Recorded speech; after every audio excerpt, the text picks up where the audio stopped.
Hello friends, welcome to our channel. இன்றைக்கி நம்ம சேனலில் வெஜிடபிள் புலாவ் தான் செய்ய போகிறோம். இது செய்கிறது ரொம்ப ஈஸி. எப்படி செய்யலாம் பார்க்கலாம் வாங்க. ஸ்டவ் ஆன் பண்ணி ஒரு பாத்திரம் வச்சுக்கோங்க. அதில் தேவையான அளவுக்கு எண்ணெய் ஊற்றிக்கோங்க. நீங்கள் நெய் கூட ஆட் பண்ணிக்கலாம். எண்ணெய் நல்லா காஞ்சதும் 2 ஏலக்காய், 2 பிரிஞ்சி இலை, 2 பட்டை, 4 கிராம்பு சேர்த்துக்கிறேன். கூடவே கட் பண்ணி வச்சுருக்கிற 2 பெரிய வெங்காயத்தையும் சேர்த்துக்கிறேன். இது எல்லாத்தையும் நல்லா மிக்ஸ் பண்ணி விட்டுக்கோங்க.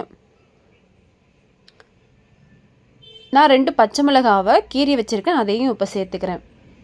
வெங்காயம் நல்லா வதங்கி வரட்டும்.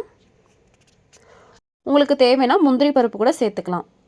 இந்த ஸ்டேஜில் 1 ஸ்பூன் அளவுக்கு சோம்பு, கட் பண்ணி வச்சுருக்கிற கொத்தமல்லி, புதினா இதெல்லாம் சேர்த்து நல்லா மிக்ஸ் பண்ணி விட்டுக்கோங்க. வெங்காயம் வதங்கினதுக்கப்புறமா வெஜிடபிள்ஸை சேர்த்துக்கலாம். வெங்காயம் நல்லா வதங்கிடுச்சு. இப்போது இதில் 1/2 கப் அளவுக்கு பச்சை பட்டாணி, 1/2 கப் கட் பண்ண கேரட்டு, 1/2 கப் பீன்ஸ், இது கூடவே தேவையான அளவுக்கு உப்பு சேர்த்து நல்லா வதக்கி விட்டுக்கோங்க.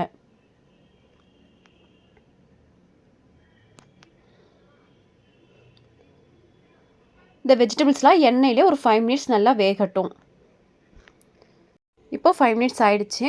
இதில் தேவையான அளவுக்கு தண்ணி ஊற்றிக்கோங்க. நான் 2 கப் அளவுக்கு அரிசி எடுத்திருக்கேன். ஸோ அதுக்கேற்ற அளவுக்கு நான் தண்ணி ஊற்றிக்கிறேன்.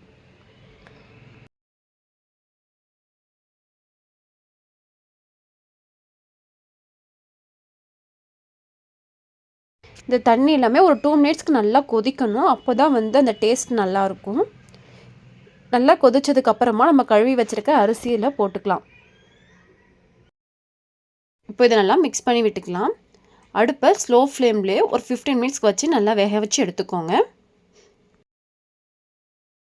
15 மினிட்ஸ் கழித்து பார்த்தா வெஜிடபிள் புலாவ் நல்லா உதிரியாக சூப்பராக வந்திருக்கு.